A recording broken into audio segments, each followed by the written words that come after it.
আপনারা সকলে ওনার জন্য দোয়া করবেন। আর যুবক ভাইদেরকে অনুরোধ করবো আপনারা সাবধানে গাড়ি চালাবেন। আপনি খুব ভালো ড্রাইভার, আপনার অপোজিট ড্রাইভারও কিন্তু ভালো হইতে হবে।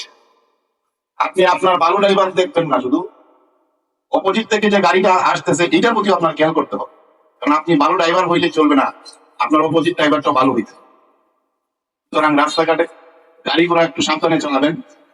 সাধারণত যুবক বয়সে যারা এরাই বেশি অ্যাক্সিডেন্টটা করে, কারণ এদের বয়স তরুণ, রক্তের গরমে গাড়ি ঘোড়া খুব বেশি স্পিডে চালায়।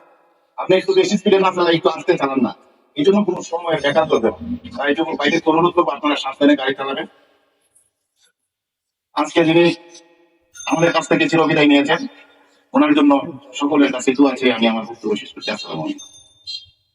সম্মানিত উপস্থিতি, আসলে একটা অনাকাঙ্ক্ষিত বিদায়। আপনারা জানেন যে 23 বছরের বয়সে সে চলে গেল।